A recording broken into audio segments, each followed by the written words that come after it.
इतना ही है एक।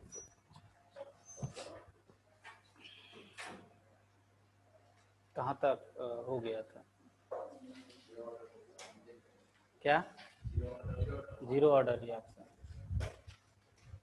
जीरो ऑर्डर रिएक्शन का 5 फार्मूला याद है? 5 फार्मूला। कैसा लग रहा है नया क्लासरूम? अच्छा है। अच्छा है। हाँ, वहाँ खुले। अच्छा, पास पास यहीं पास रहता है? यहीं पर रूम मिल गया? कहाँ, मंदिर के पास? अच्छा, वो क्लब है जो, और प्लेग्राउंड है? प्लेग्राउंड है आगे? प्लेग्राउंड तो देख रहा हूँ, वहाँ फुटबॉल ग्राउंड है जो। अच्छा अच्छा अच्छा, हाँ।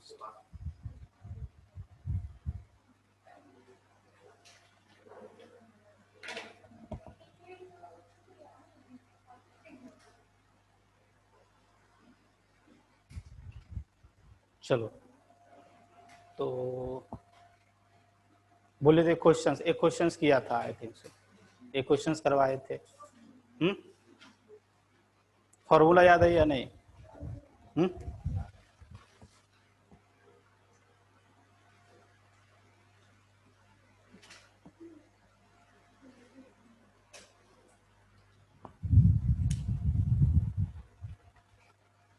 पहला फॉर्मूला बताए थे, C T is equal to C naught minus K T. दूसरा formula X is equal to K T. तीसरा formula T 100% completion time, C naught upon K. चौथा फॉर्मूला टी 50% या T half, that is C naught upon 2 K. और एक formula था ना, 5 था ना टोटल? हाँ, एक बिल्कुल पहला सबसे वही था, रेट इज इक्वल टू के। यही 5 था।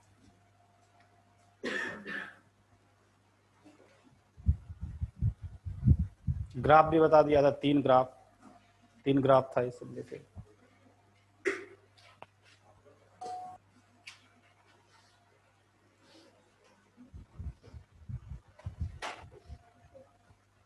चलो, तो एक क्वेश्चंस करते हैं, क्वेश्चंस लिखिए।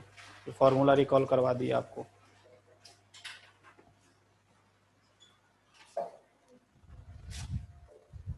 और zero order reactions C naught का वैल्यू 2 मोलर दिया हुआ, सी नोट का value 2 molar.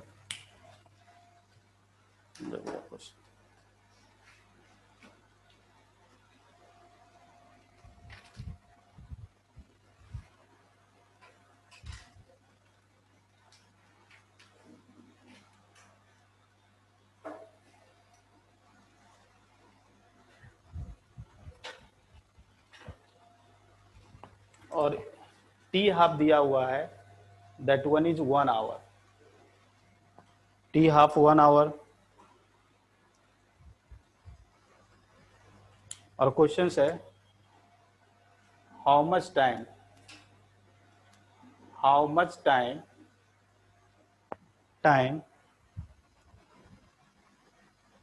does it take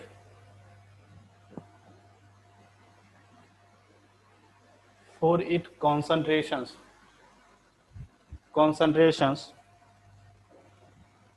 to come from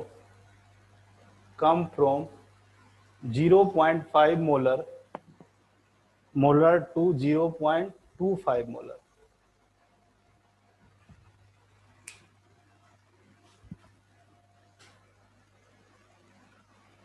देखो, थोड़ा सा इसको और हम एलोबरेट कर देते हैं। A gives rise to B, एक रिएक्शन है। T is equal to 0 time पर कॉन्सेंट्रेशन कितना दिया हुआ है बताओ? 2 मोलर, ऐसा दिया हुआ। और ये बोल रहा है कि टी इज इक्वल टू, मान लो कि टी वन टाइम पर कॉन्सेंट्रेशन इसका है 0.5 मोलर। और एक T is equal to T2 time पर इसका कॉन्सेंट्रेशन है 0.25 मोलर। तो आपको ये क्वेश्चन पूछ रहा है कि यहां से यहां आने में कितना टाइम लगेगा। इस रिएक्शन का T½ भी दिया हुआ है 1 आवर। तो आपको ये बताना है कि T1 से T2 टाइम आने में कितना, ये T1 आपको एक्चुअली बताना क्या है, T2 माइनस T1 बताना है।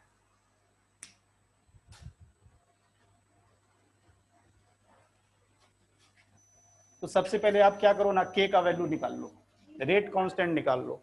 रेट कांस्टेंट कितना आएगा, 1 आएगा। 1 मोलर पर आवर, यूनिट बोलना है आपको। तो सबसे पहले आप क्या करें, क्या किया, K निकाल लिया। कैसे, C0/2 जो भी T है, तो ये कितना हो जाएगा 2/2 into 1, that is 1 molar per hour, इतना आ गया। देखो एक ही फॉर्मूला हम जानते हैं, that is Ct is equal to C0 minus Kt। अगर मैं इनिशियल कॉन्सेंट्रेशन 2 मोलर रखूं, इनिशियल कॉन्सेंट्रेशन तो 2 मोलर ही है,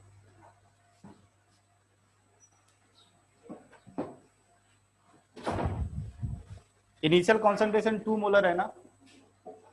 T1 टाइम पर लिफ्ट कॉन्सेंट्रेशन कितना है बताओ, 0.5 माइनस 1 T1। इसी तरह देखो इनिशियल कॉन्सेंट्रेशन 2 मोलर, ये टाइम ले रहा हूं 0.25। अब यहां से T1 निकाल लीजिए, T2 निकाल लीजिए, T1 T2 निकाल लीजिए। और आपको क्वेश्चंस में एक्चुअली क्या पूछा है, T2 माइनस T1 कितना आएगा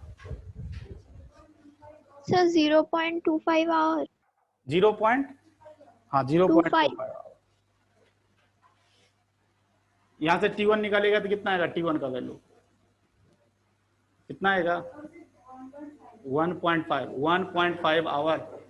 यहां से T2 निकालोगे तो कितना आएगा 1.75 आवर।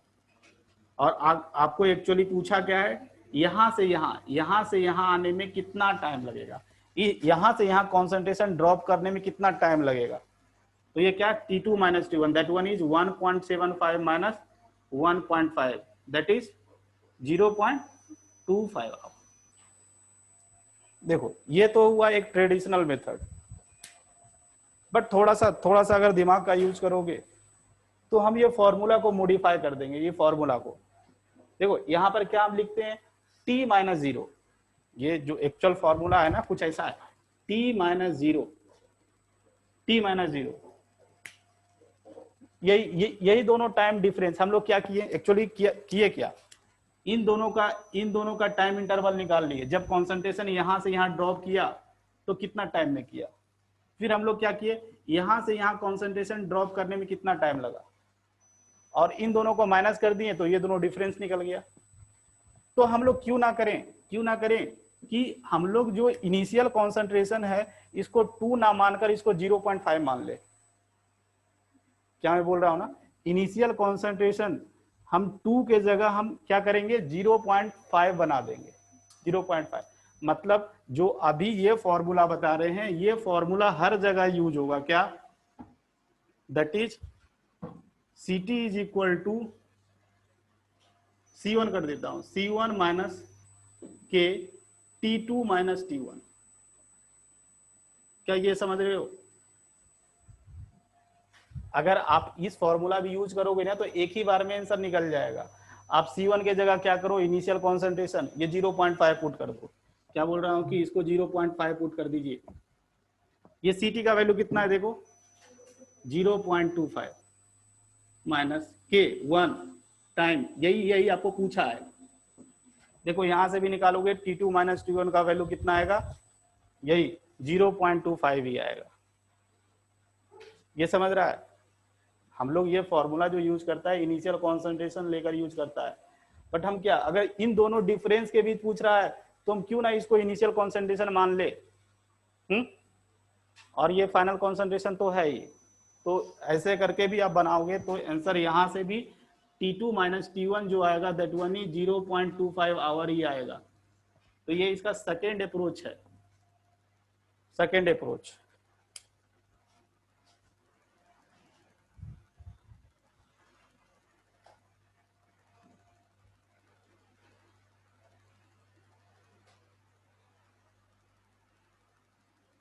चलो समझ गए ये चीज। चलो एक और क्वेश्चन देखिए।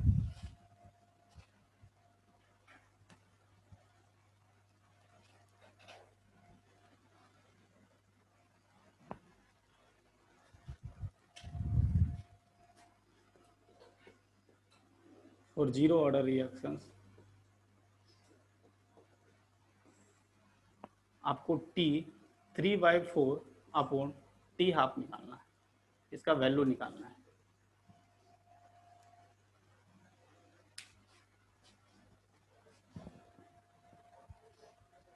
तो ये चीज पहले यहां पर थोड़ा सा समझो।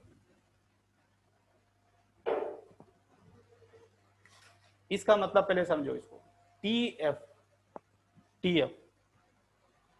TF मतलब क्या? It is the time taken to complete F fraction of the reactions. जैसे यहाँ पर T half, it is the time taken to complete half 50% of the reaction. T3/4, it is the time taken to complete 3/4 of the reactions. 3/4 reactions आपका complete हो गया है। तो इसको generalise कर रहा हूं, इसको क्या बोला? Time taken to complete F fraction of the reaction। समझा ये चीज? अगर हम आपसे बोले कि Ct का वैल्यू क्या होगा, अगर आपको इनिशियल कॉन्सेंट्रेशन C0 है तो Ct का वैल्यू कैसे निकालोगे? लेफ्ट कॉन्सेंट्रेशन कैसे निकालोगे? अगर आपका F फ्रैक्शंस कंप्लीट हो गया तो सिंपली क्या करोगे? C0 इंटू 1 माइनस F कर दो। समझा ये चीज?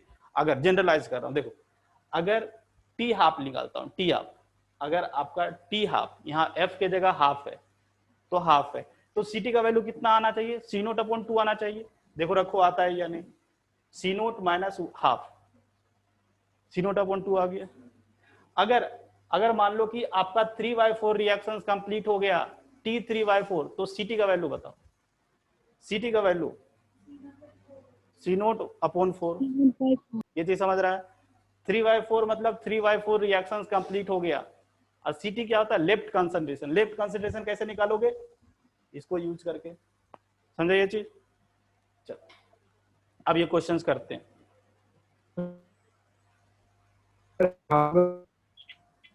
क्या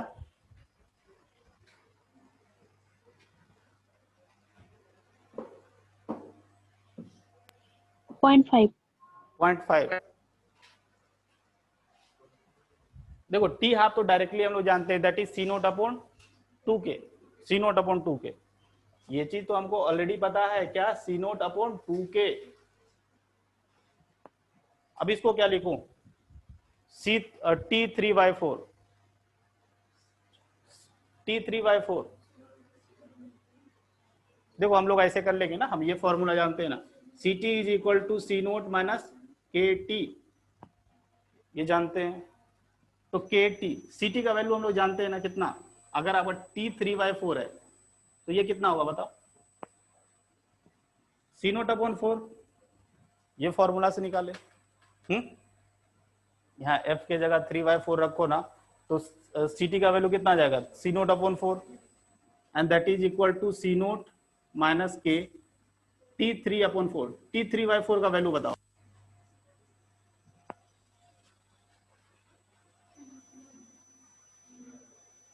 कितना जाएगा?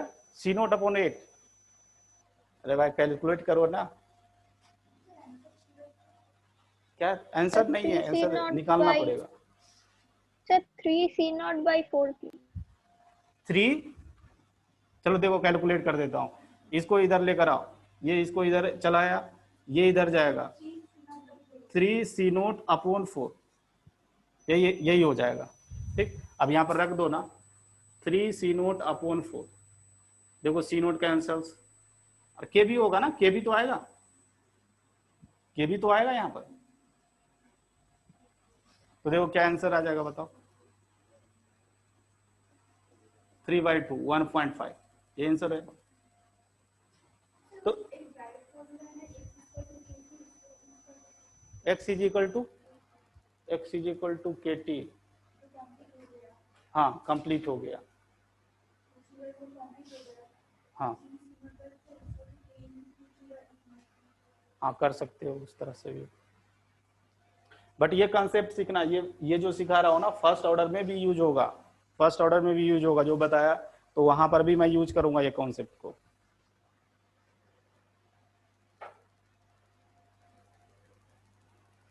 चलो ये क्वेश्चन समझ गया, चलो एक और क्वेश्चन देखो।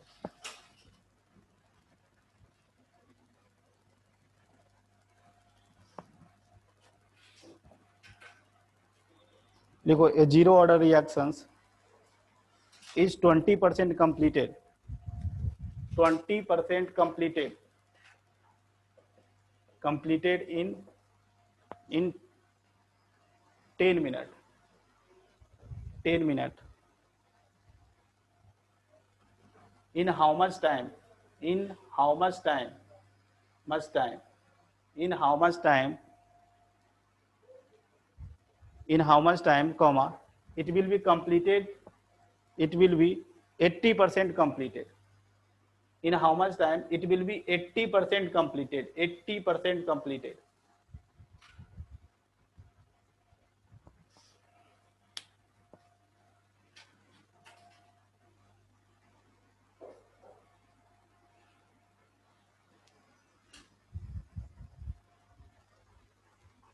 इस तरह के क्वेश्चंस में इनिशियल कंसंट्रेशन को आप सी नोट मान लें, नहीं दिया हुआ है तो, क्योंकि इनिशियल कंसंट्रेशन कैंसल्स हो जाएगा।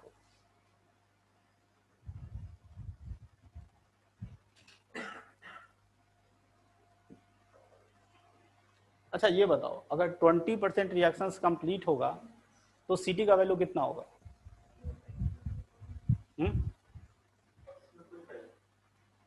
अगर मान लो देखो सी नोट का value, initial concentration C naught है, अगर आपका रिएक्शन 20% कंप्लीट हुआ मींस 80% बचा हुआ है, तो ये सीटी का वैल्यू कितना हो जाएगा? That is 4/5 C naught. हाँ वो भी कर सकते हो। ये 20% मींस अगर इसको फ्रैक्शन में बदलो तो कितना हो जाएगा बताओ? 20/100, 100 दैट इज 1/5, 1/5 कर देगा तो इस तरह हो जाएगा। इस तरह से निकाल सकते हो, ये फॉर्मूला से आप सीटी निकाल सकते हो ना। यहाँ पर 1/5 पुट कीजिए, सीटी का वैल्यू निकलेगा आसानी से। कितना आएगा बताओ? 80/100, 80/100 कितना हो जाएगा? 4/, हाँ 80, पहले क्या दिया हुआ है 20% कंप्लीट हुआ, फिर उसके बाद बोल रहा है कितना टाइम में 80% कंप्लीट होगा। तो देखो पहला एक ही फॉर्मूला हम जानते हैं, कौन सा? That is CT is equal to C naught minus K T, यही है। तो पहला इक्वेशन कैसे बनाओगे बताओ? पहला 20% जब कंप्लीट हुआ, 20% कंप्लीट होगा तो सीटी का वैल्यू कितना हो जाएगा? That is 0.8 C naught, that is equal to C naught minus K T. T कितना है देखो? 10 मिनट। ये समझा? फिर दूसरा क्या है देखो, 80%, ये क्वेश्चन क्या पूछ रहा है? 80% कंप्लीट होने में कितना टाइम लगेगा? तो 80% जब कंप्लीट हो जाएगा तो सी नोट का वैल्यू, सीटी का वैल्यू कितना हो जाएगा? C naught that is equal to C naught minus K, और यही टी पूछा है आपसे, टी। तो टी कैसे निकाले आप? 40 मिनट, हाँ 40 मिनट सही है। तो अब दो इक्वेशन है, इसको सॉल्व कीजिए।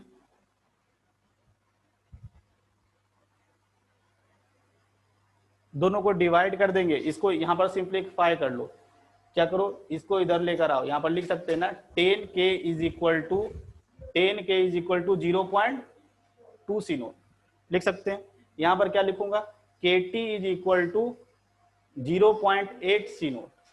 अब दोनों को डिवाइड कर दो, डिवाइड कर देंगे तो के और के कैंसल हो जाएगा। Sir T2 40 minute. हाँ, टी यहाँ का वैल्यू कितना आ जाएगा 40 मिनट।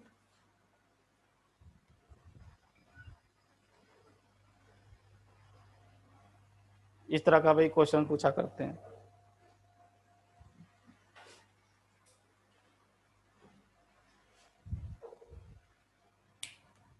चलो और क्वेश्चंस करना है या पढ़ना है? और करना है?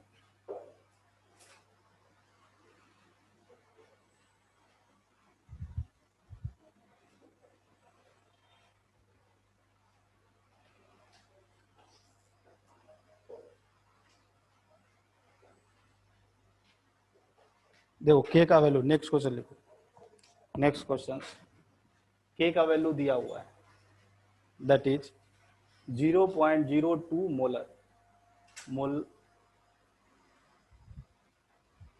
मोल पर सेकेंड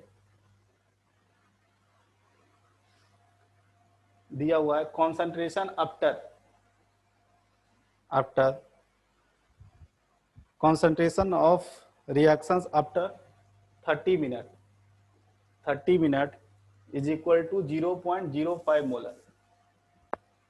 आपको सी नोट बताना है, सी नोट का वैल्यू निकालिए। अब ये क्वेश्चंस में आपको ये नहीं बताया कि जीरो ऑर्डर रिएक्शन से, कैसे पता लगेगा कि जीरो ऑर्डर रिएक्शन से? कैसे पता लगेगा? के का यूनिट देखकर, के का यूनिट बता रहा है कि ये जीरो ऑर्डर का रिएक्शन है। कभी कभी क्वेश्चंस में यूनिट आपको ये नहीं बताएगा कि zero order reaction, first order reaction, आप के का यूनिट देखकर पता करोगे।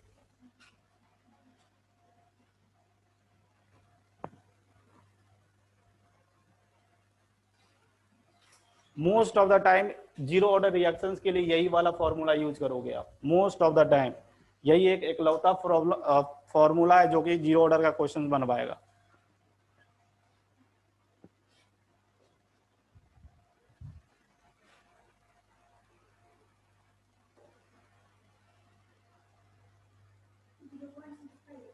जीरो 0.65।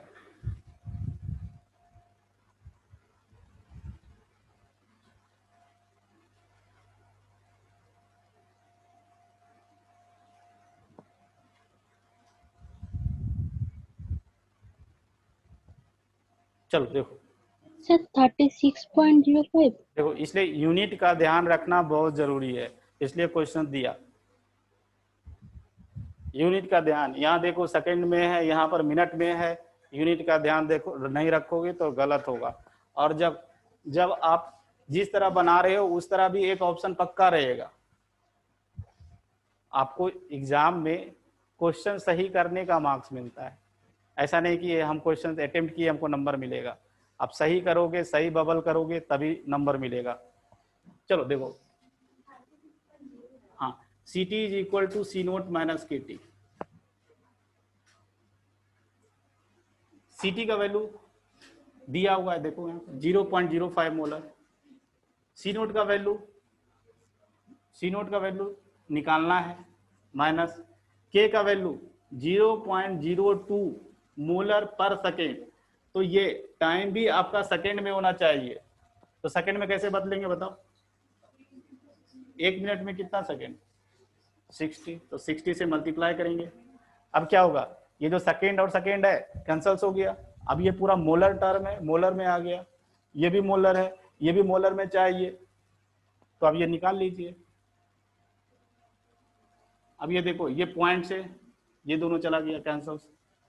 ये कितना जाएगा? 0.05 equal to C naught minus 18 36 36। तो सी नोट का वैल्यू कितना आ जाएगा? That is 0.05। अच्छा 36.05। अच्छा, ये 100 होगा ना, तो ये 0 से 0 कैंसिल कर दिया, तो ये 30। अच्छा 36। रुक जा, ये सी नोट इसको इधर लाऊंगा ना, तो 0.05 प्लस 36, तो कितना आ जाएगा? 36.05। ये आंसर हो जाएगा। चलो, तो जीरो ऑर्डर का हमें लगता है कि बहुत सारा क्वेश्चंस करवा दिया, हम लोग आगे फर्स्ट ऑर्डर में मूव करते हैं। First order reactions, first order से ज्यादातर क्वेश्चंस फर्स्ट ऑर्डर से पूछते हैं।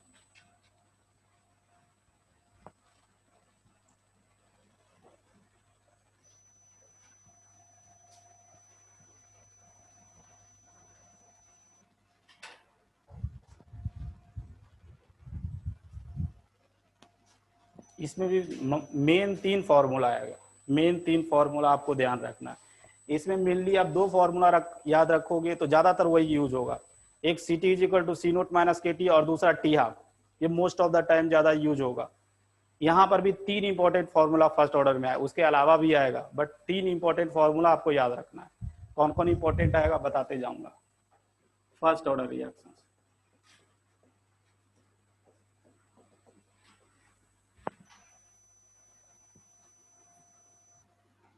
जैसे A gives rise to product है,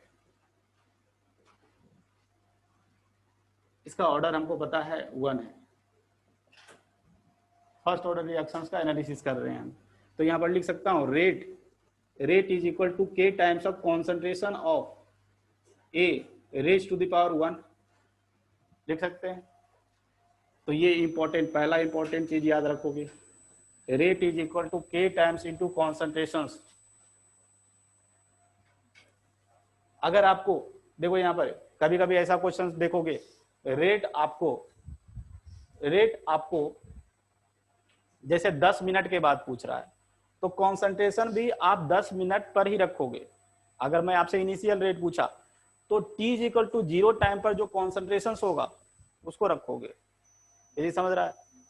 अगर मैं रेट 30 मिनट के बाद पूछ रहा हूं तो कॉन्सेंट्रेशन भी आप 30 मिनट वाला ही रखोगे। के का तो वैल्यू कांस्टेंट होता है, क्योंकि के डिपेंड ओनली ऑन टेम्परेचर, के का वैल्यू टेम्परेचर चेंज करने से ही चेंज होता है। चलो, तो ये इंपॉर्टेंट ध्यान रखना पहला। दूसरा चीज,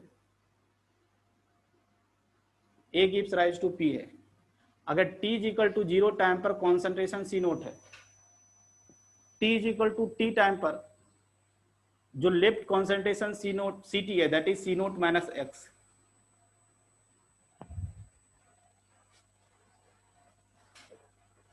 X is the consumed concentrations, Ct is the left concentrations। तो देखो हम लिख सकते हैं रेट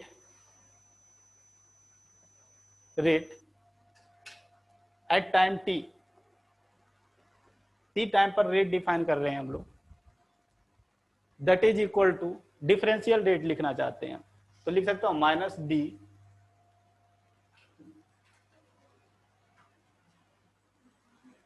इंटीग्रल रेट लिखना चाहते हैं, लिख सकते हैं। यहां पर देखो कॉन्सेंट्रेशन भी हम टी टाइम वाला ही यूज किए हैं। अब क्या करेंगे, वेरिएबल को एक साइड लाओ और इंटीग्रेशंस करो।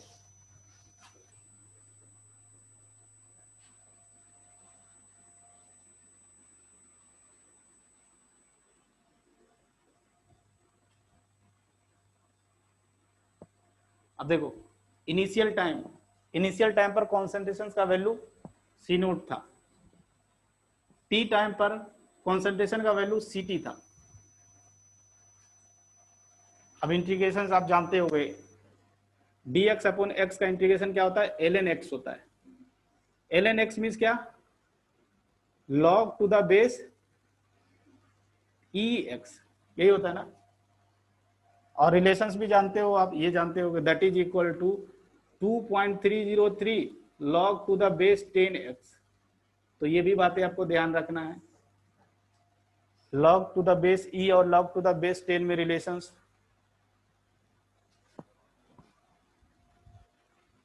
चलो अब इसको आते हैं, इसका हम बता दिया कि ln x होता है, तो यहां पर क्या लिखूंगा, माइनस है यहां पर ln ct that is equal to C naught upper limit ct, और इधर क्या हो जाएगा kt, डायरेक्ट लिख दिया। फाइनली क्या हो जाएगा, देखो यहां माइनस है तो पहले क्या आ जाएगा, ln C naught minus ln ct that is equal to kt। अब ये चीज जानते हो आप, रुक जाओ, इसका थोड़ा सा रीअरेंज कर लेता हूँ क्योंकि आगे ग्राफ भी बनाना है। C T is equal to, ये इधर आ जाएगा, L N C naught minus K T, ये भी ध्यान रखोगे आप।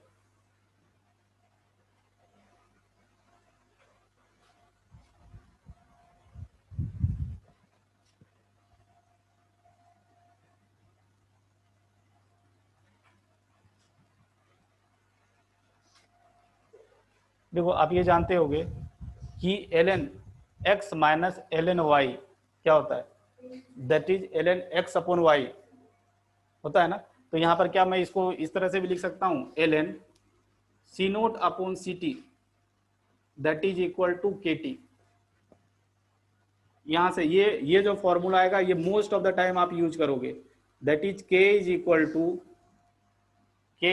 To 1/t L N C naught upon C T. ये मोस्ट ऑफ द टाइम यही फॉर्मूला यूज करोगे आप।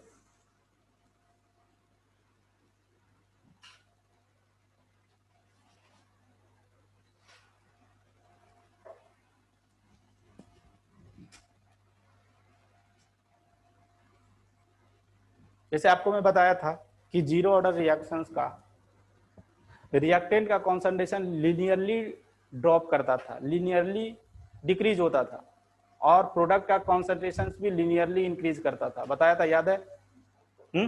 ग्राफ भी बनवाया था। तो यहाँ पर देखोगे फर्स्ट ऑर्डर रिएक्शंस में रिएक्टेंट का कॉन्सेंट्रेशन एक्सपोनेंशियली डिक्रीज करता है और प्रोडक्ट का कॉन्सेंट्रेशन क्या एक्सपोनेंशियली इंक्रीज करता है। कैसे पता लगेगा? तो उसके लिए देखो हम क्या करते हैं,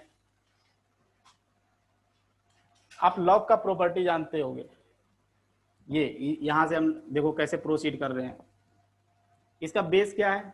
ई बेस है, तो हम लोग क्या लिख सकते हैं, सी नोट अपॉन लॉग का ये property that is equal to E to the power K T, log का प्रॉपर्टी है।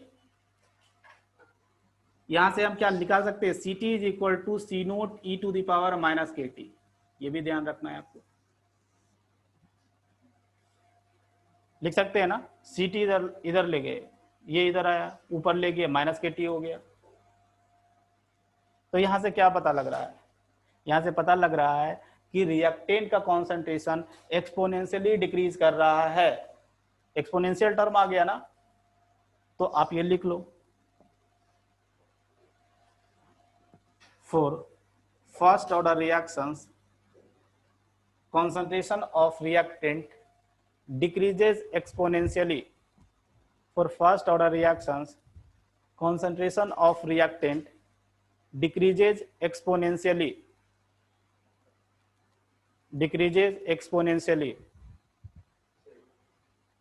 For first order reactions, concentration of reactant decreases exponentially. Zero order reactions में क्या था, लिनियरली था, स्ट्रेट लाइन। यहां पर देखोगे एक्सपोनेंटली एक कर्व आएगा, ग्राफ बनाएंगे तो। अब प्रोडक्ट का कॉन्सेंट्रेशन कैसे इंक्रीज करेगा डिक्रीज करेगा उसको देखो।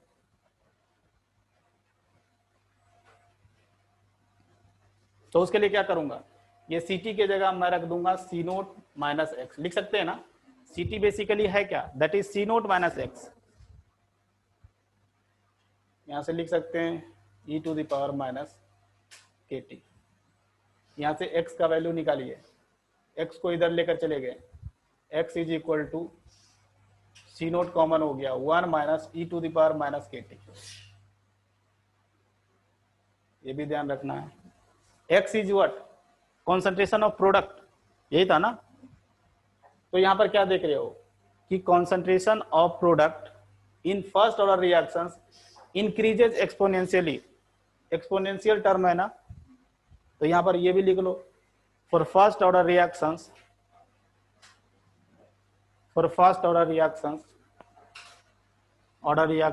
कॉमा concentration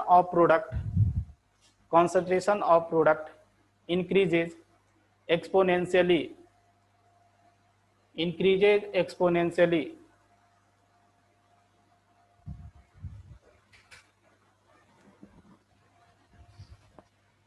कभी कभी एक क्वेश्चन एग्जाम में पूछते हैं, जैसे जेई में पूछते हैं degree of dissociation, first order reactions के लिए डिग्री ऑफ डिसोसिएशन का वैल्यू पूछते हैं। तो अभी देखो हम डिग्री ऑफ डिसोसिएशन निकाल रहे हैं। डिग्री ऑफ डिसोसिएशन आपको याद होगा अल्फा, अल्फा को ही हम लोग डिग्री ऑफ डिसोसिएशन बोलते थे। ये क्या होता था, इसका फॉर्मूला भी बताए थे, that is mole dissociated upon initial moles. Mole या कॉन्सेंट्रेशन, यहां पर कॉन्सेंट्रेशन लिख देता हूं, concentration dissociated upon initial concentration.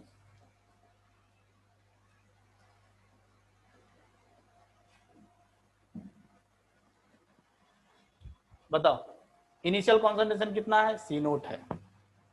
Concentration dissociated क्या है, एक्स है, X is the concentration dissociated. तो अल्फा का वैल्यू क्या आ जाएगा बताओ, that is equal to X का वैल्यू निकाल चुके हैं, देखो यहां पर है C naught 1 minus E to the power minus K T, that is upon C naught. यहां से अल्फा का वैल्यू ध्यान रखिएगा फर्स्ट ऑर्डर रिएक्शंस के लिए, that is 1 minus E to the power minus K T.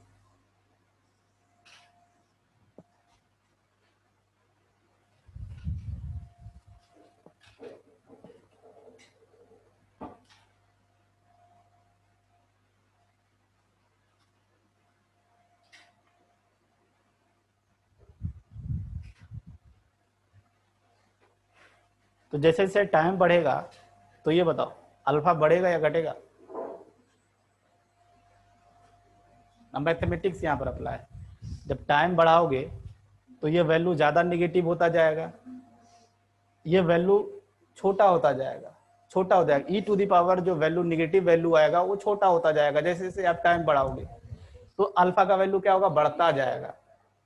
जब टाइम बढ़ाएंगे तो ये भी ध्यान रखना, टाइम बढ़ाने से क्या होगा, अल्फा का वैल्यू भी क्या होगा, इंक्रीज करेगा। ये समझ रहे हो ना, टाइम बढ़ाओगे पहले 10 सेकेंड, 10 सेकेंड पर ये वैल्यू कम निगेटिव, 20 सेकेंड पर ये वैल्यू और निगेटिव, तो ये जो वैल्यू आएगा ना छोटा आएगा, छोटा आएगा तो 1 में माइनस कर रहे हो तो क्या होगा, अल्फा का वैल्यू बढ़ जाएगा। यही यहां पर पॉजिटिव रहता तो क्या होता बताओ, टाइम बढ़ने से अल्फा का वैल्यू घट जाता।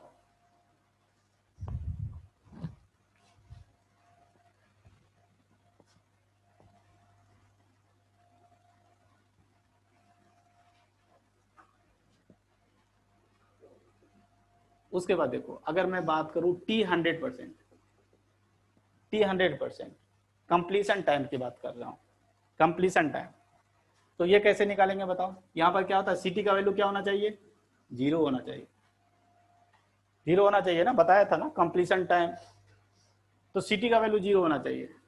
तो यहां पर अब अगर हम टी 100% निकालेंगे that is equal to 1 upon K L N C naught upon C T का वैल्यू क्या हो जाएगा, 0 हो जाएगा। ये क्या होता है ना, L N C T upon 0 क्या होता है, इन्फिनिटी होता है।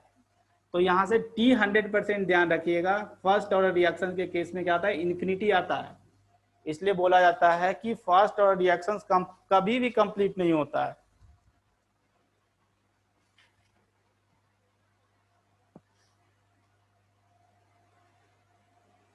समथिंग अपॉन 0 क्या होता है, इन्फिनिटी होता है मैथ में। तो यहां पर लिख लीजिएगा zero order first order reactions never goes to completion stage.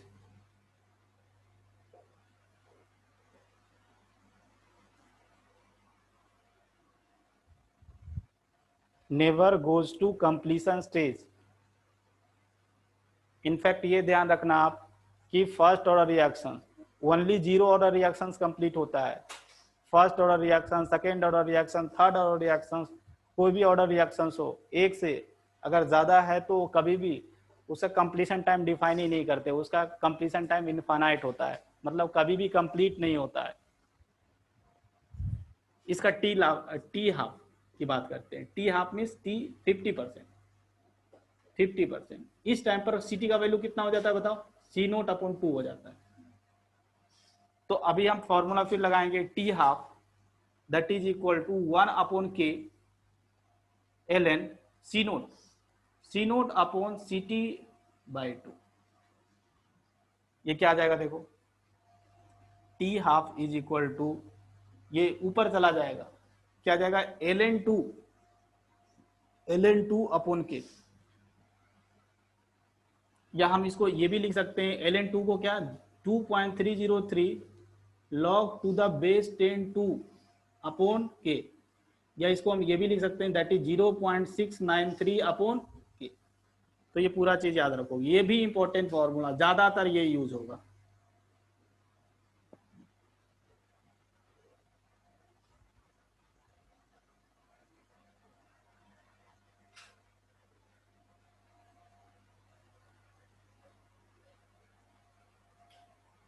कहीं कहीं पर कैलकुलेशंस के लिए इसको 0.7 अपॉन के भी ले लेते हैं, 0.693 है तो 0.7 ले लेते हैं।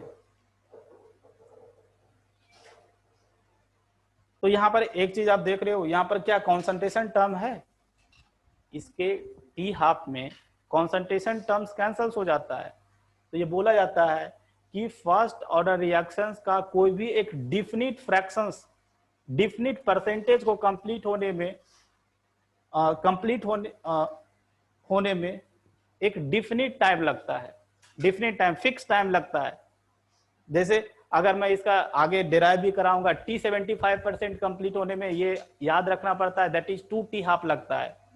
इसी तरह टी 83.5% कंप्लीट होने में 3 टी हाफ लगता है। तो ये चीज आप रिजल्ट लिख लो, ये क्या मैं बोलना चाहता हूं उसको लिख लीजिए। For first order reactions, for first order reactions, comma half life is independent of initial concentrations, independent of initial concentration of reactant, independent of initial concentration of reactant। अच्छा, मैं आपको एक काम देता हूं, आप इसका T3/4 निकालो, T3/4, ये टी हाफ निकाला ना, तो इसका T3/4 निकालो।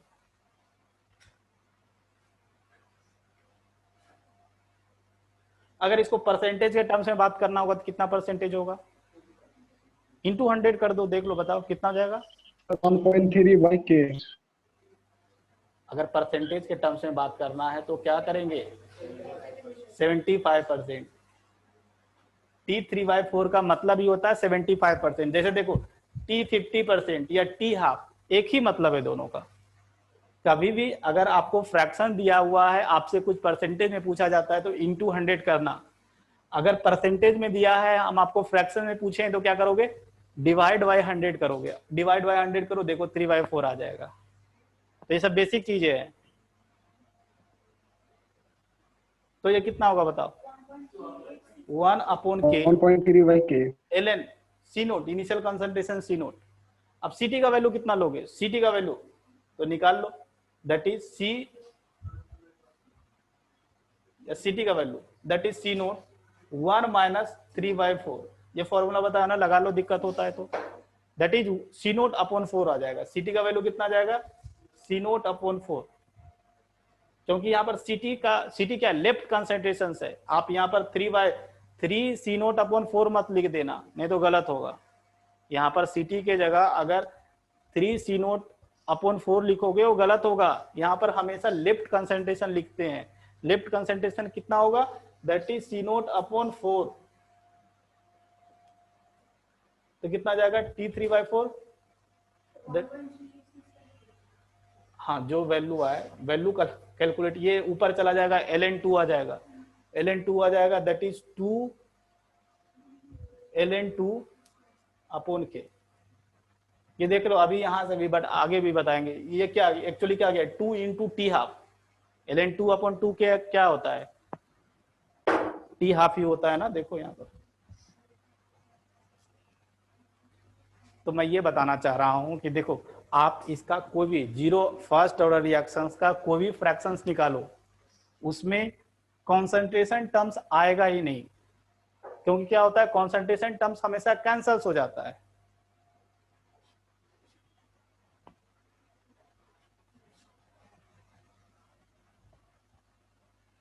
चलो कुछ ग्राफ से डील कर लेते हैं।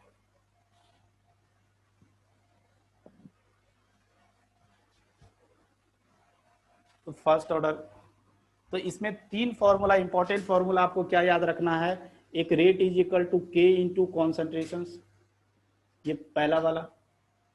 दूसरा फॉर्मूला ये याद रखना है, that is T is equal to 1/k ln C naught upon C T, ये मोस्ट ऑफ द टाइम ये यूज होगा। तीसरा इंपॉर्टेंट फॉर्मूला टी हाफ इसका याद रखना है, दैट इज यही क्या होता है ln 2/k। ये तीनों फॉर्मूला आपको याद होना चाहिए। अब ग्राफ आ जाते हैं।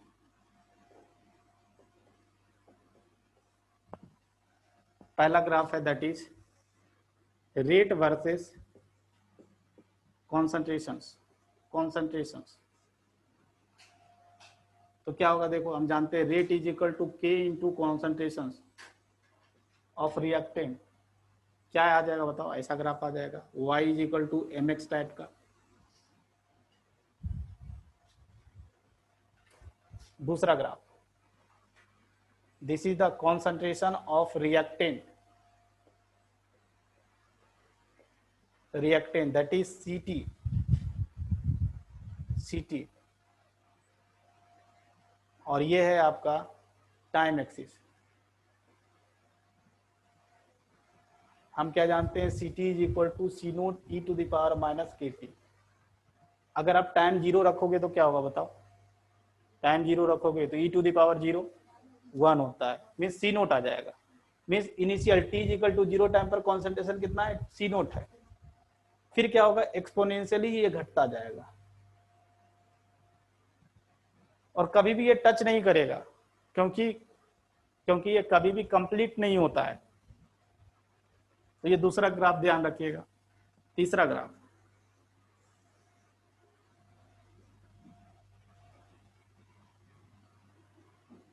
ln ct, या कभी कभी यहां पर ऐसे भी लिखा रहता है ln C naught minus x, एक ही बात है सर। या कभी कभी ये भी लिखा रहता है ln कॉन्सेंट्रेशन ऑफ रिएक्टेंट, कुछ भी लिखा रहे, वर्सेस टाइम। तो इसके लिए भी मैं बताया हूं, that is ln ct is equal to ln C naught minus, ऐसा ही था ना, एक बार एक्सप्रेशन देखो, ln माइनस के टी था, देखो मैं सर्कल करवाया हूं आपको।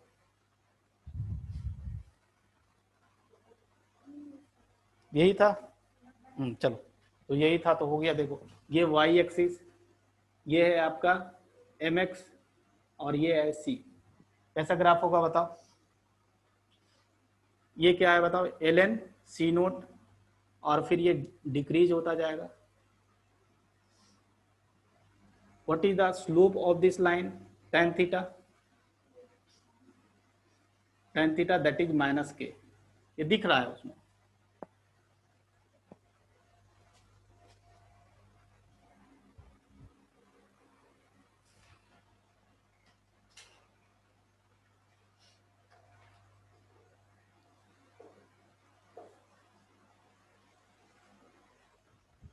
चलो चौथा ग्राफ,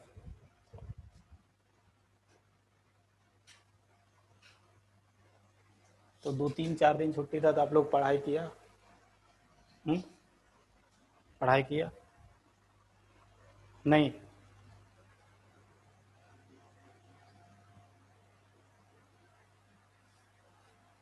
तो सरस्वती पूजा मना लिया, नहीं आया था, आया नहीं था, आया था।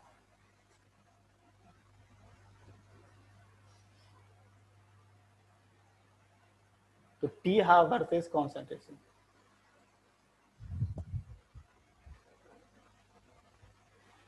इसका ग्राफ बनाना है।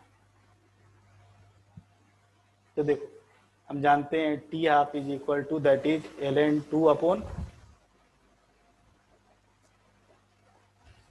यहाँ कोई कॉन्सेंट्रेशन टर्म्स है नहीं है, तो क्या होगा, ग्राफ कैसा होगा। तो इतना चीज आपको ध्यान रखना है। अब आगे बढ़ते हैं।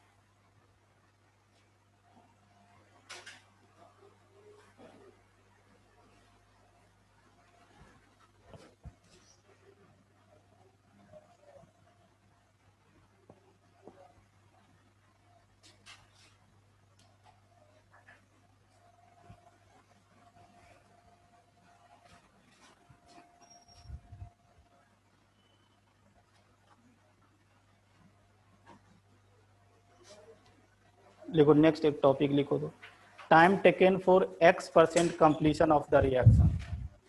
Time taken for x% completion of the reactions।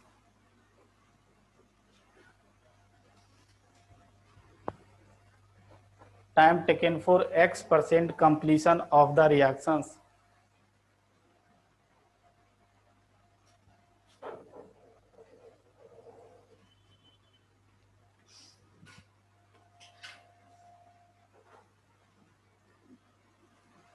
Initial concentration मान लो कि सी नोट है, टी इक्वल टू टाइम पर जो कॉन्सेंट्रेशन है सी नोट है, तो टी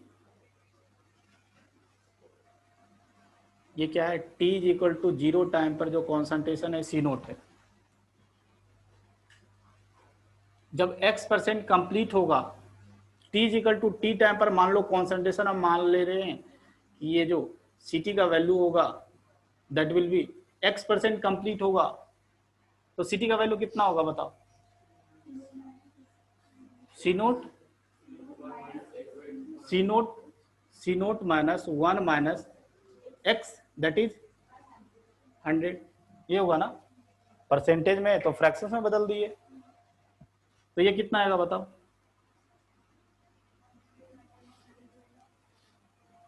ये कितना आ जाएगा, ये 100 रुक जाए इसे, C naught 100 minus x upon 100 नहीं आएगा।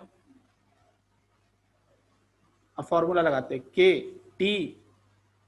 टी x% कंप्लीशन होगा that is equal to 1 upon K ln C naught upon क्या सी टी।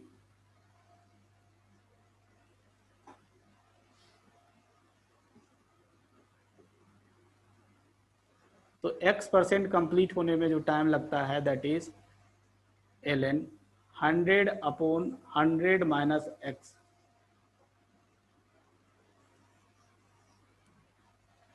अगर हम आपसे बोले कि 20% कंप्लीट होने में कितना टाइम लगेगा, तो आप क्या बोलोगे, t 20% is equal to 1 upon K ln 100 minus 80।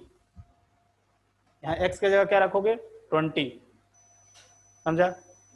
t 90% complete होने में क्या टाइम लगेगा, that is 1 upon K ln 100 upon 10। x का वैल्यू कितना रखोगे 90, दैट इज 100 माइनस, मीन्स आप बेसिकली क्या कर रहे हो, इनिशियल कॉन्सेंट्रेशन को 100 मान ले रहे हैं, 100 मान ले रहे हैं, तो क्या x का वैल्यू कितना हो जाएगा, जो जितना परसेंट कंप्लीट होगा। ये चीज समझ रहे हो, जैसे हम अप्लाई करके दिखाते हैं, t 75% बेसिकली क्या है, t 3/4 that is equal to 75%, 1 upon K ln initial C naught का वैल्यू 100 मान लो, 100 माइनस 75, यही है ना। देखो तो ये कितना जाएगा, दैट इज ये ln 4 आ जाएगा, मीन्स ऐसे लिखते हैं जी, ln 2 अपॉन के। ये क्या देख रहा है, तो ये चीज आपको याद रखना है कि t 75% that is equal to 2 into T half.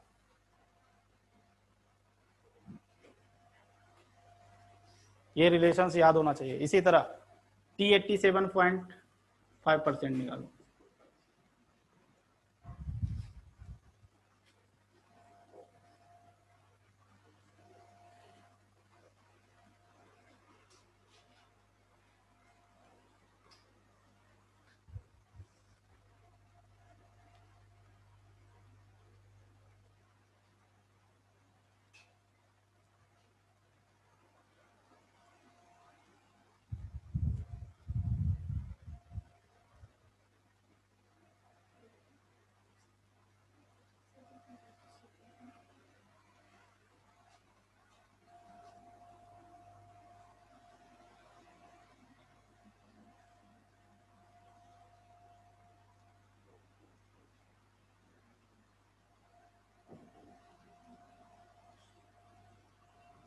Sir, ln 8 by k. देखो ये कितना हो जाएगा, that is 1/k ln 100/100 minus 87.5, ये कितना आ जाएगा? हाँ, इसको डिवाइड भी कर देगा तो 8 आ जाएगा। तो डायरेक्टली लिख रहा हूँ 1/k ln 8। ln 8 बेसिकली क्या होता है, 2 to the power 3। इसको क्या लिख सकते हैं, 3 ln 2/k। बेसिकली क्या आ जाता है, 3t हाफ। तो ये आपको याद रखना है कि t 87.5% that is equal to 3t half होता है। इसी तरह t 93.75 निकालो।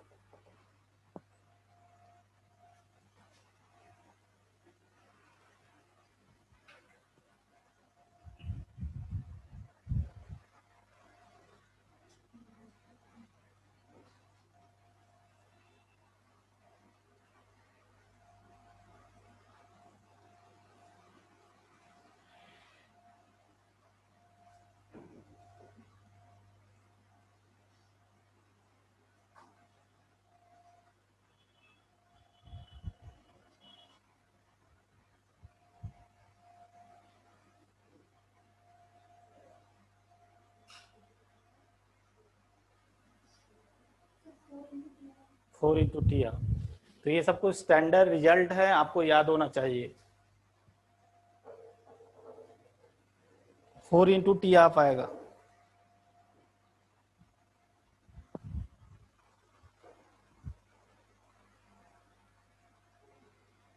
फोर इंटू टी हाफ आया।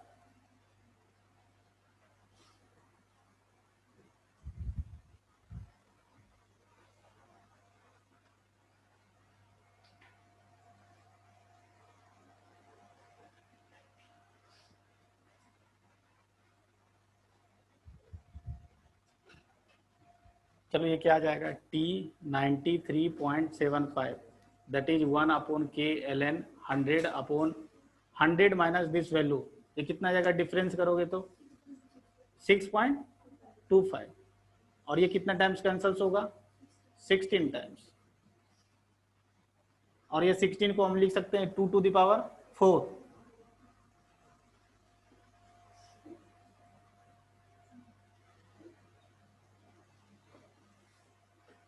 अब आप लॉ का प्रॉपर्टी है 4 मल्टीप्लीकेशन में आ जाता है। तो ये क्या आ गया, 4 इंटू ln 2/k। और ये क्या होता है, टी हाफ। तो ये भी ध्यान रखना है, t 93.75% that one is equal to 4t half. ये भी स्टैंडर्ड रिजल्ट है, आपको ध्यान रखना। जैसे क्वेश्चन है, क्वेश्चन लिखिए, क्वेश्चन लिखिए। A first order reaction is 75% completed. 75% completed. A first order reaction is 75% completed in 100 minutes. In 100 minutes, calculate the time taken for 87.5% completion।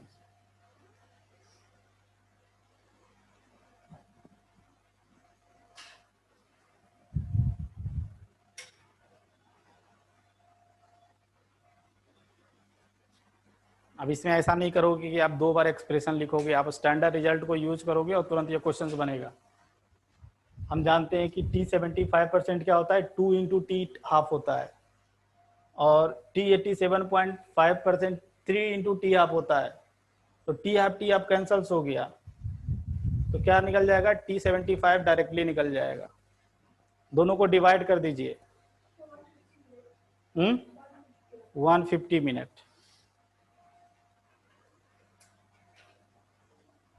अगर स्टैंडर्ड रिजल्ट नहीं याद रहेगा तो आपको 2 बार एक्सप्रेशन लिखना पड़ेगा। एक बार t 75% के लिए इस तरह करना पड़ेगा, एक बार T87.5% के लिए करना पड़ेगा, फिर वहां से भी आएगा, but it will take more time. इसलिए ये तीनों स्टैंडर्ड रिजल्ट आपको याद रखना है। चलो कुछ क्वेश्चंस लिखो।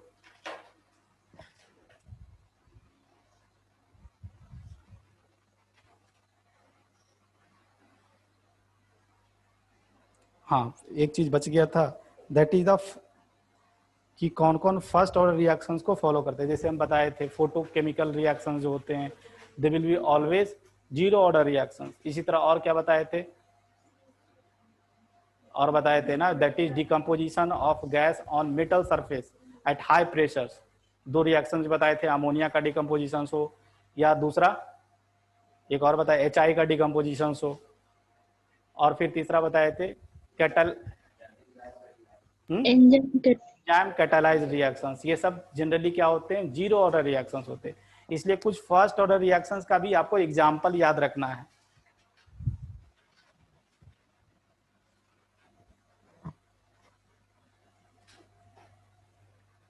कभी कभी एग्जांपल देखकर भी पूछ लेते हैं कि कौन सा फर्स्ट ऑर्डर रिएक्शन है, कौन सा जीरो ऑर्डर रिएक्शन है, तो एक बेसिक आइडिया आपको होना चाहिए।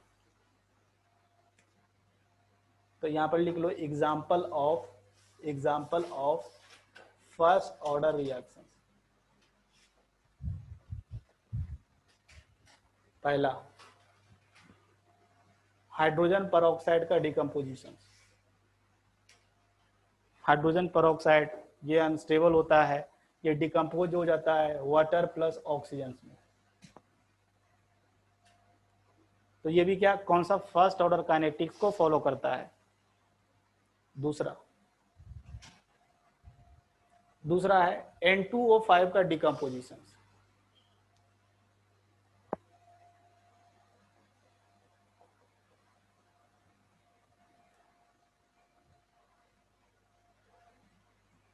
दो चार छः हो गया, ये 4 होगा ना, 4 8 10। हाँ, ये भी क्या होता है, ये भी फर्स्ट ऑर्डर N2O5 का डिकम्पोजिशन भी फर्स्ट ऑर्डर काइनेटिक्स को फॉलो करता है। तीसरा, ये जो जितने भी बैक्टीरियल ग्रोथ होता है, बैक्टीरियल ग्रोथ या उसका डीके, ये सब भी क्या होता है, जीरो फर्स्ट ऑर्डर काइनेटिक्स को फॉलो करता है। तो इसको भी लिख लो, लिख लो ग्रोथ और decay of bacteria in a sample. Growth और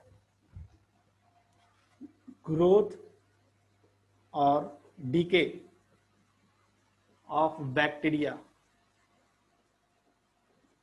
इन ए सैंपल, ये भी बेसिकली फर्स्ट ऑर्डर काइनेटिक्स को फॉलो करता है।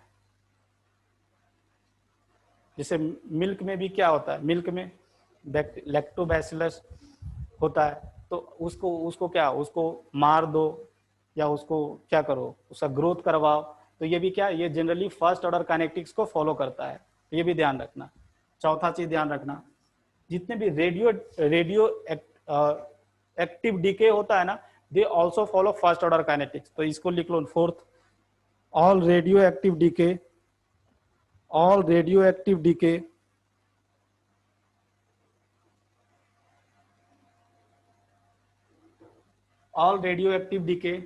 पांचवा ध्यान रखना, पांचवा हाइड्रोलिसिस ऑफ ईस्टर।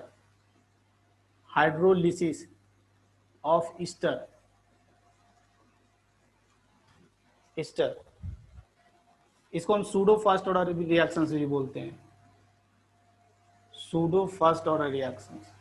ये बाद में और डिटेल बताएंगे। सूडो फर्स्ट ऑर्डर रिएक्शंस, ये भी बेसिकली फर्स्ट ऑर्डर काइनेटिक्स को ही फॉलो करता है। क्या आपको ईस्टर का फॉर्मूला जानते होंगे, दैट इज, अगर जनरलाइज कर दूं, ये है आपका ईस्टर, इसका हाइड्रोलिसिस कर रहे हैं। यहाँ पर एक टर्म ऐड कर लेना, acidic hydrolysis of Easter. Hydrolysis मतलब वाटर के साथ इंटरेक्शन कराना है, किसके प्रेजेंस में, एसिड के प्रेजेंस में। क्या होता है, आपको थोड़ा सा ऑर्गेनिक केमिस्ट्री पता होगा, ये बॉन्ड टूट जाता है, इधर OH आ जाता है और इधर H आ जाता है। मतलब क्या बनता है, एसिड और अल्कोहल बनता है। तो ये भी बेसिकली कौन सा, फर्स्ट ऑर्डर काइनेटिक्स को फॉलो करता है।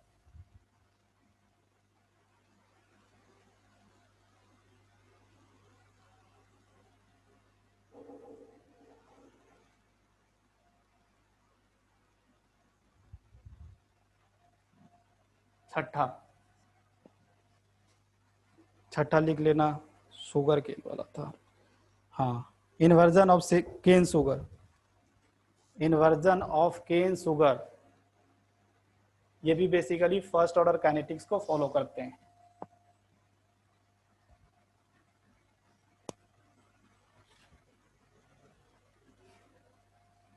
इन्वर्जन ऑफ केन शुगर,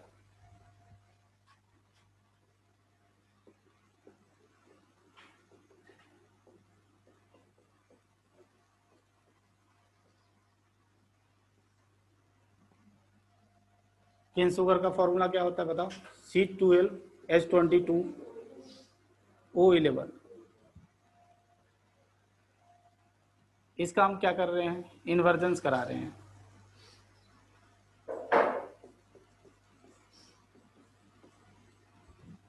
तो क्या होता है आपको पता है, ये जो आपका सुक्रोज है, ये सुक्रोज है ना, सुक्रोज ये बेसिकली क्या होता है, ग्लूकोज और फ्रुक्टोज में डिकम्पोज होता है, ग्लूकोज और फ्रुक्टोज में। तो और ग्लूकोज फ्रुक्टोज का सेम फॉर्मूला होता है। ये है आपका ग्लूकोज और ये है आपका फ्रुक्टोज। जो इसको इन्वर्जन्स क्यों बोलते हैं, आइडिया है कुछ, इन्वर्जन्स नहीं पता, चलो बताएंगे हम, ऑर्गेनिक बायोमोलिकुल्स में बताएंगे। एक्चुअली इसका कुछ ना एंगल ऑफ रोटेशंस होता है, angle of plane polarised light से पास करते हैं ना, तो इसका कुछ रोटेशंस होता है। तो इसका डेक्स्ट्रो है, जब ये दोनों में कन्वर्ट होता है ना, तो ओवरऑल रोटेशंस क्या होता है, डेक्स्ट्रो से लीवो में कन्वर्ट हो जाता है, इसलिए इसको बोला जाता है इन्वर्जन ऑफ केन शुगर बोला जाता है। बताएंगे ऑर्गेनिक केमिस्ट्री में, बायोमोलिकुल्स में बताएंगे। तो ये ध्यान रखना, इन्वर्जन ऑफ केन शुगर, ये भी क्या है, basically this one is also a pseudo first order reaction. Pseudo means क्या होता है, फर्स्ट, सूडो मींस फॉल्स होता है। यहाँ पर ऐसे देखा जाए तो ये देखो दो रिएक्टेंट है, तो बेसिकली सेकेंड ऑर्डर रिएक्शन होना चाहिए। बेसिकली दो रिएक्टेंट है ना, तो ये सेकेंड ऑर्डर रिएक्शन होना चाहिए, बट ये क्या है, ये इसको हम लोग बोलते हैं सूडो फर्स्ट ऑर्डर रिएक्शन। क्यों बोलते हैं हम बताएंगे बाद में, सूडो फर्स्ट ऑर्डर रिएक्शन। तो ये सब कुछ एग्जाम्पल 5-6 आपको ध्यान रखना है।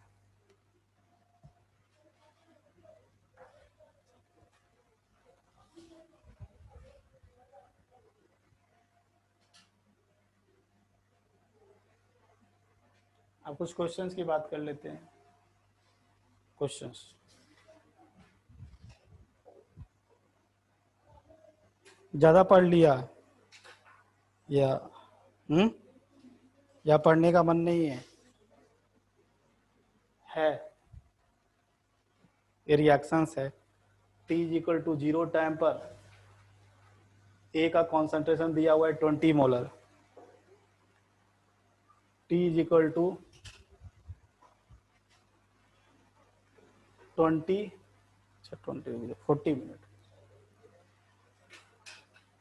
40 मिनट पर कॉन्सेंट्रेशन दिया हुआ है 5 मोलर A का।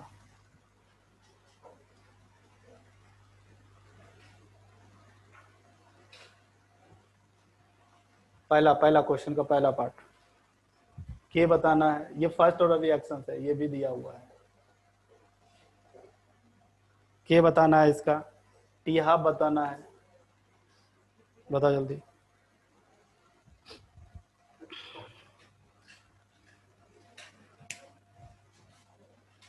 के बताना है,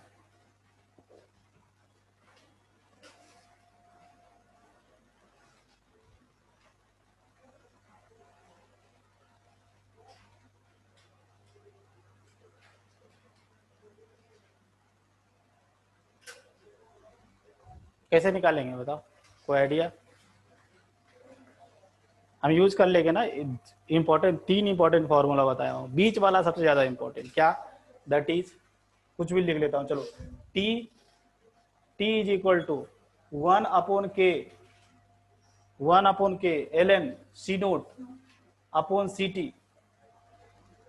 तो टाइम भी पता है ना, टाइम कितना है बताओ, 40। के का वैल्यू निकल जाएगा यहाँ से, ये कितना जाएगा, ये 4 टाइम कैंसल्स हो गया, that is equal to Sir, ln 2 by 20.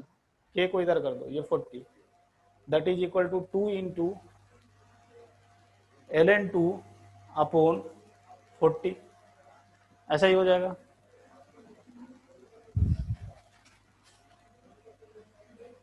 ये इसको और कैंसिल कर दो, 20 एल एन टू अपॉन 20।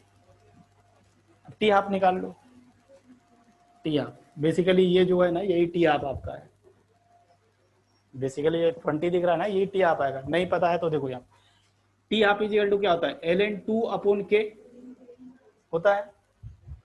तो क्या यहाँ पर एल एन टू के का वैल्यू रख दो, वहां से के का वैल्यू कितना है, that is L N two into 20, कितना आ गया 20, यूनिट क्या होगा मिनट, 20 मिनट। चलो दूसरा क्वेश्चन का दूसरा बिल, यही क्वेश्चन प्रोसीड हो रहा है।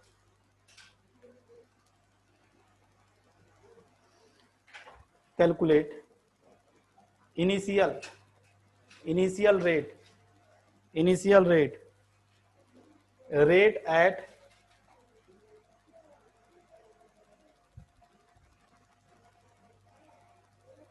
at 40 minute and 20 minute.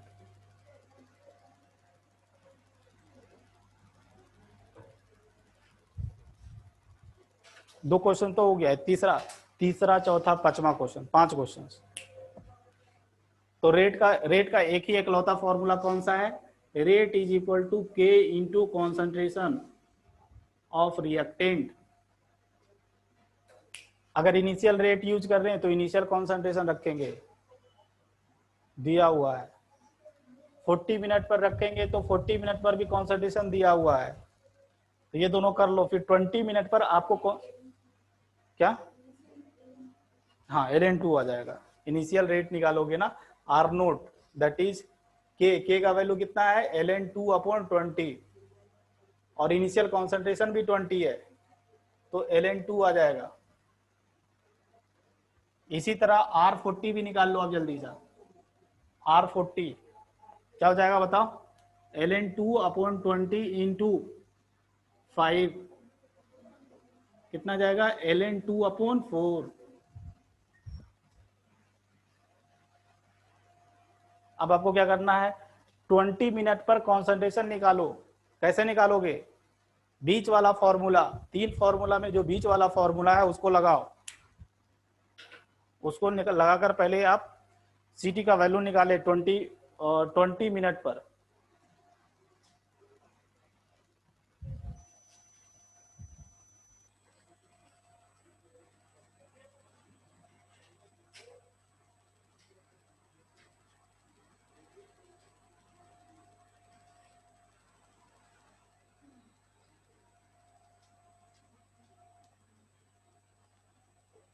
यही फॉर्मूला लगाना है basically, T is equal to 1 upon K L N C naught upon C T. T time कितना है देखो, आपको 20 मिनट पर निकालना है, 20 that is equal to 1 upon L N two upon 20, K का वैल्यू इतना ही है ना, एल एन सी टी निकालना है आपको। तो ये 20 से 20 कैंसल्स, ये क्या आ जाएगा, L N two is equal to L N 20 upon C T. Anti log लोगे तो एल एन है, अच्छी बात है। तो हम डायरेक्टली क्या लिख लेंगे, 2 is equal to 20 upon C T. C T का सी, यहाँ पर सी टी के जगह आप ऐसा कर लो ना, सी 20 मिनट पर लगा निकाल रहे हैं ना, सी 20 कर लो तो अच्छा रहेगा।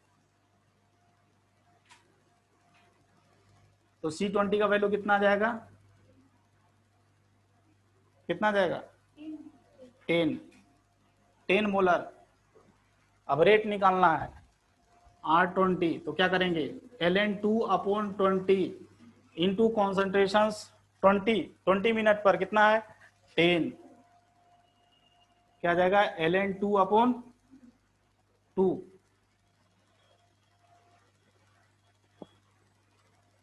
हम इतना नहीं करना चाहते हैं, एक लाइन में सोचना चाहते हैं, तो कैसे सोचेंगे?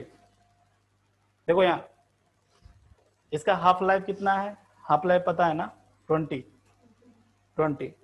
तो फर्स्ट ऑर्डर का प्रॉपर्टी होता है 20 से 10 होने में, मतलब बेसिकली T20 में 20 मिनट में ये कितना हो जाएगा बताओ? 10 मोलर हो जाएगा। हाफ लाइफ है ना, 20 minute is the half life. Half life में क्या होता है, कॉन्सेंट्रेशन हाफ ड्रॉप कर जाता है, 10 हो जाएगा। अगला अभी कितना पर निकालना है, 20 पर ही ना, तो एक ही लाइन में, इतना सोचना भी नहीं पड़ता, 10 मोलर। देखो आ भी रहा है 10 मोलर।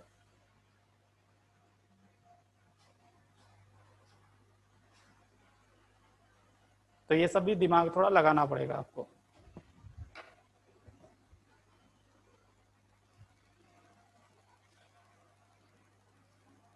चलो और क्वेश्चन करना है, एक क्वेश्चन और लिख लो। Rate and K, find rate and K of A reactions.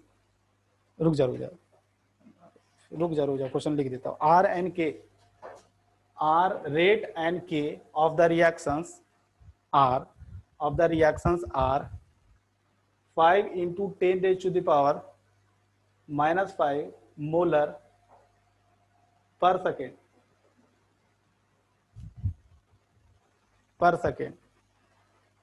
and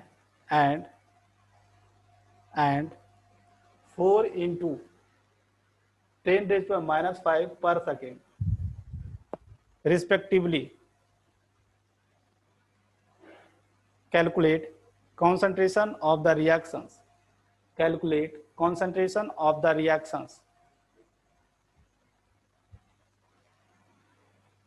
मतलब उस टाइम पर कॉन्सेंट्रेशन बताना है आपको। तो कैसे पता लगा कि ये फर्स्ट ऑर्डर का क्वेश्चन है? के का यूनिट देखकर बेसिकली यही लगेगा, rate is equal to K into concentration. Rate दिया हुआ है, के भी दिया हुआ है, कॉन्सेंट्रेशन आपसे पूछा जा रहा है।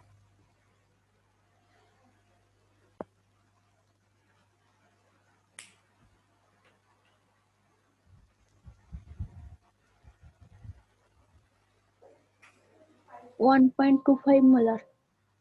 1.25, हाँ ऐसा ही कुछ है, 1.25 मोलर। चलो तो कुछ और क्वेश्चन डिस्कस करेंगे अगले क्लास में, और फिर उसके बाद सेकेंड ऑर्डर रिएक्शंस, और फिर उसके बाद आरएनएस थ्योरी, कोलिजन थ्योरी पर आ जाएंगे। चलो आज के लिए इतना ही। हाँ अगला मास से इनऑर्गेनिक स्टार्ट करेंगे, कब बोला था? ऑर्गेनिक करेंगे। सैटरडे को मैं भी वो एक्स्ट्रा क्लास लेंगे 3 घंटा का फॉर 3 आवर्स। एक बार 3 आवर का एक्स्ट्रा होगा। आपको इनऑर्गेनिक का क्या करूँगा, पहले नोट्स पकड़ा देंगे, उसको आप पढ़कर आइएगा, क्योंकि आपको हाँ पहले उसके सबसे पहले हम आपको बहुत अच्छी तरीक़ा से कोऑर्डिनेशन कंपाउंड पढ़ाएंगे, बहुत अच्छी तरीक़ा से लिखवाएंगे, अच्छी तरह से पढ़वाएंगे। कंसेप्चुअल चैप्टर्स है, आपको समझ में आना चाहिए। क्वेश्चंस भी अक्सर 1 क्वेश्चन 2 क्वेश्चन तो पक्का रहते हैं, उससे बहुत अच्छा से पढ़ाएंगे। जब आएगी ब्लॉक की बात आएगी, P block, S block, hydrogen की बात आएगी, तो मैं आपको नोट्स दे दूंगा, आप उसको पहले पढ़ कर आइए, और मैं चीज़ों को जल्दी जल्दी एक्सप्लेन करता जाऊँगा। वहाँ पर टाइम बचाना है, टाइम वहाँ पर बचेगा, उस टाइम को ज़्यादा हम ऑर्गेनिक केमिस्ट्री में यूटिलाइज करेंगे। नहीं तो वहाँ पर क्या करूँगा, अगर वो लिखाऊंगा तो ऑर्गेनिक केमिस्ट्री में एग्जाम्पल उड़ा दूंगा। एग्जाम्पल जहाँ पर अगर ऑर्गेनिक केमिस्ट्री में हम एक कॉन्सेप्ट का एक ही एग्जाम्पल कराऊं, तो उससे that is not enough to solve the questions.